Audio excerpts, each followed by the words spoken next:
జగన్ ఒక నిర్మాణాత్మకమైనటువంటి పాలనా వ్యవస్థ తీసుకొచ్చాడు. అదే సచివాలయాలు. ఈ సచివాలయాల్లో అన్ని పనులు అక్కడే జరిగిపోతాయి. సాధారణంగా మనకి మేజర్ సెక్రటేరియట్‌కి వెళ్తామా? ఇదివరకు హైదరాబాద్ సెక్రటేరియట్‌కి ఎంతమంది ఎళ్ళుంటారు? హైదరాబాద్ వెళ్ళుంటారు కానీ హైదరాబాద్ సెక్రటేరియట్‌కి ఎంతమంది ఎళ్ళుంటారు? ప్రభుత్వ కార్యాలయాలకి ఏ సర్టిఫికెట్‌లకో వెళ్తుంటాం. అవన్నీ మన ఇంటి దగ్గరలోని సచివాలయానికి వస్తే ఎట్లుంటది? అది చేయడంతో పాటు ఒక అడ్మినిస్ట్రేరియల్ కాన్సెప్ట్‌లో ఆ ఊళ్ళో ఒక 2000 మంది జనాభా మధ్యలో ఎవడు అరాచకాలు చేస్తున్నాడు? ఎవడు గంజాయి వ్యాపారం చేస్తున్నాడు? ఎవడు అక్రమ మద్యం వ్యాపారం చేస్తున్నాడు? ఎవడు తప్పుడు పనులు చేస్తున్నాడు ఆడపిల్లల పట్ల? ఈ విషయాల్ని అక్కడ ఒక మహిళా పోలీస్‌ని అపాయింట్ చేశారు. ఈ మహిళా పోలీస్ స్టేషన్‌కి ఇన్ఫార్మ్ చేయాలి. లేకపోతే శ్రీశ్రీ సంక్షేమ్స్‌కి ఇన్ఫార్మ్ చేసి వాళ్ళ ద్వారా ఓ రకంగా చెప్పాలంటే డెకాయిల కిందన డైరెక్ట్‌గా ఎంప్లాయీస్‌నే పెట్టారు. ఒక అద్భుతమైనటువంటి ప్రణాళిక.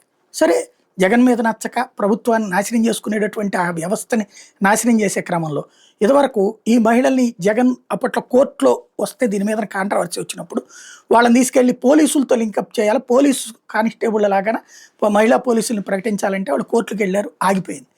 ఆ తర్వాత ఆ ఉద్యోగం అట్లాగే చేస్తూ వచ్చారు. అప్పుడు దాన్ని తప్పుపట్టారు. ఎట్లా పెడతారు అట్లాగా అని చెప్పేసి తెలుగుదేశంతో పాటు తెలుగుదేశం అనుకూల మీడియా కూడా ఇప్పుడు ఒక గొప్పగా మార్పు సంస్కరణ చేస్తున్నట్టు రాసుకొచ్చారు.